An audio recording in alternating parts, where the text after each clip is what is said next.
Ang putik. Sis. Oh, look at that. He's going home.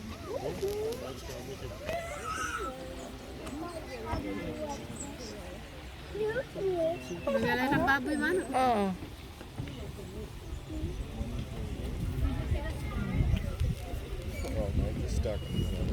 Yeah, he's like, Yun yung isa. he's like, Hindi pa na ano. just can't be bothered. I'll just, nah.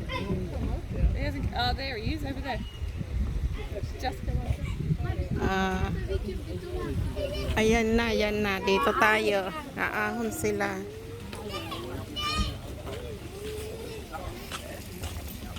Ito tayo sa kabila. Aahon sila. So, ayan. Both of you stay here. Both of you together. Oh. Ayan. Para siyang baboy. Ayan. Kasi, nakikita niyo. Oh, ito pang isa. Ayan. Punta rin siya sa bahay niya.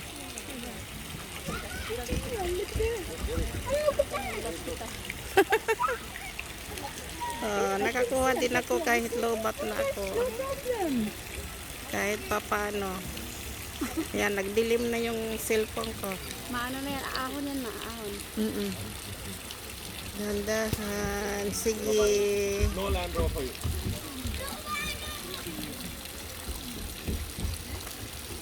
Yan na. Like one more time, I'm not gonna Ahon yan.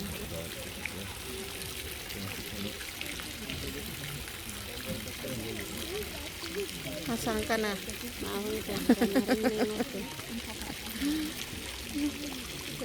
Nawala. Hindi, ahon yan. Mauto ka na? Diyan kasi yan sila nabubuhay sa ilalim talaga. Hindi yan sila nakakatagal sa ano.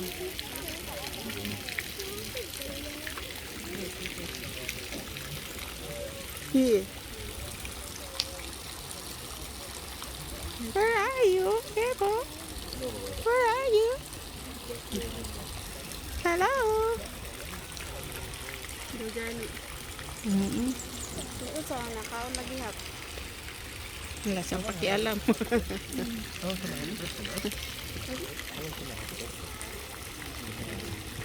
Wala, nasa ilalim na. Sa ilalim yung ano, yung isa. Kaya pang umahon. Magugulat na lang tayo niyan. Ando na sa tabi.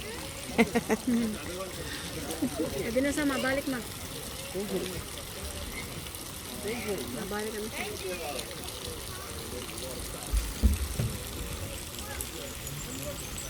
Wala na, nasaan na kaya? Ito, isa.